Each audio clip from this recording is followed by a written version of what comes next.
Hola, friends. We are on part 10 of Surviving a Narcissist, how I became a single mom. Like I said before, he left the relationship, and I took that as a sign. That was like my get out, like the movie Get Out. That was my sign to get out, basically. So when he left, I did not say anything. He disappeared for like a week, and we didn't hear anything from him. Fortunately, my brother had came to visit me, so see how God's timing works out. My brother had came to visit me right whenever he decided that the narcissist wanted to disappear.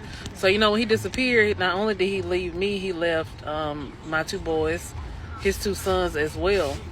So I felt like, okay, not only did you leave me, you left our children as well. So, and you thought about it and you knew what you were doing. So there's no reason for me to chase after you, because I don't do that anyway. So basically, everything was on me. So that is the moment that I became a single mom or a single parent. I've had a couple of people try to, I won't say question, but they kind of confused about why was I saying anything about single moms or single parents. I'm speaking from my experience. I can't speak about anybody else's experience. I can only speak from my experience and from my point of view and my perspective. This is my experience, and I have a right to my opinion, just like everybody else has a right to their opinion. I can only speak to how things affect me and my children. So here are 5 things that I have learned to stop doing. Hopefully these 5 things will help you as well if you are a survivor of a narcissist or a narcissistic relationship. And notice I said survivor because I don't do the victim thing. I'm a survivor. Of anything that I have gone through, I'm a survivor. So first thing, stop ignoring the red flags. Stop overlooking the signs of manipulation, the lack of empathy, or excessive self-centeredness. Ignoring these red flags can lead you to repeated cycles of toxic relationships. Excuse me, I just came from the dentist. My mouth is kind of dry. Number 2, stop seeking validation from others. You have to learn to validate yourself. You have to learn that you are who you are without anybody else or any accolades. God made you. He made you who you are. He gave you the talents and the abilities that you have. These are things that I had to learn. Stop seeking validation from others. Stop relying on external approval or other people to brag on you. You know who you are, you know who created you, and you know who made you. So that's where your self-worth needs to come from. Number 3, stop neglecting self-care. Today was one of the steps that I'm taking to stop neglecting my self-care. I just came from the dentist. They just gave me some fillings. Like I said previously, I was always putting other people's needs before my own. And so today is one of the first steps, towards me taking control of my self-care. Stop neglecting myself. Stop putting other people's needs before my own. I have to pay attention to how things affect me mentally, physically, emotionally, all of the things, because if I'm not able to give what is needed, but they say basically you can't pour from an empty cup. So I need to make sure that I'm good before I make sure other people are good. Stop putting other people before myself. I had to stop doing that. I stopped, don't let your hair go, don't let your nails go. And also, don't let your health go. Make sure that you're healthy, making healthy choices. Don't eat from being stressed out. Don't snack from being stressed out. Don't basically make your situation worse, by neglecting your self-care. Don't stay in a toxic situation. That's going to mess with your mental.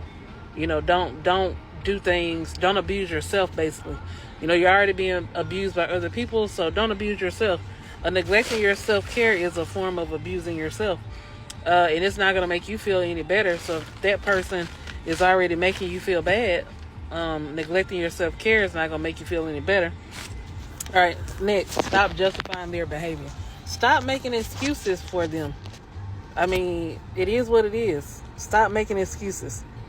The narcissist is going to basically make you feel like what they're saying, there's nothing wrong with it, or they didn't say it, or it didn't happen the way you think it happened. Basically, they're going to gaslight you.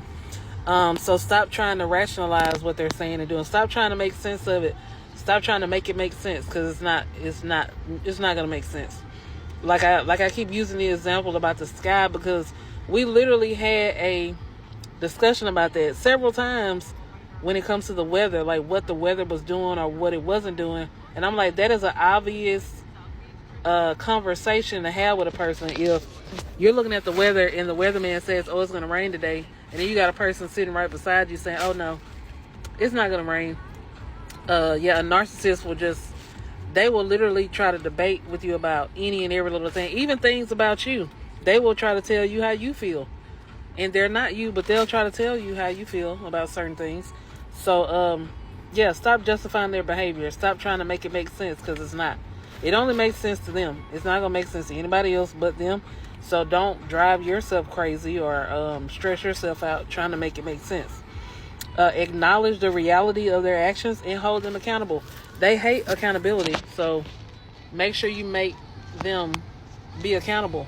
That's what I did. I did that a lot, and that caused us to butt heads a lot, because he wasn't used to, people holding him accountable. Like I said, I didn't pay any bills. I did not pay any bills. And I guess he felt like because he was paying everything that he was supposed to be able to treat me. But no, that's not how it works. Like, you still have to treat me like you're supposed to treat me, whether I'm paying anything or not. Like, it's your responsibility. You have a family. You're supposed to be responsible for your own family. So, like I said, I'm holding you accountable. If you tell me that you're going to take care of us, then I don't have nothing to worry about. Then I'm looking to you to take care of us and do what you said. The last one, stop isolating yourself. I had a habit of doing that, and I'm working on that right now. You need to don't isolate yourself, because the more isolated that you are, like when you withdraw from your friends and your family, that means that you don't have a support system or a network to help you out, and actually to help you make sense of your life and what you're going through. You don't have a sounding board to bounce ideas off of. You can't tell your family, like, he said this or that. Does that make sense? So don't isolate yourself, even though that's what the narcissist wants. He wants you, all to yourself. That makes you vulnerable. You're only relying on them. So that means that they can treat you how they want to treat you. So if you don't have any friends or family around you, when you need something, they're the only person that you can depend on. And what ends up happening is, they act like they want the responsibility, but they don't want the responsibility. They just want you to be basically all to them, and basically you're basically at their mercy. They decide when they're going to do things for you, because they're the only person that can do it for you. So you basically just have to wait around. Like I was saying, a lot of the things that he was doing for me in the relationship, it was basically on his schedule, because I had to wait on him to do it. So whenever he got around to do it, that's whenever it got done. For example, if I wanted to come home and visit my family, I wasn't supposed to drive like I was driving, and I definitely wasn't supposed to drive like a long period of time. So I basically had to wait on him. If I wanted to come to Louisiana, I had to wait on him to drive, because it wasn't safe for me to try to take the trip by myself. So yeah, it was several times that literally I wanted to come home, but I had to wait on him because I couldn't drive.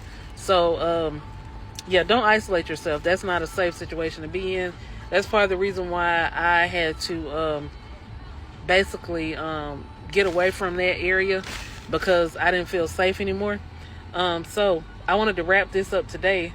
Our next segment, I will be showing you some affirmations that I use on a daily basis.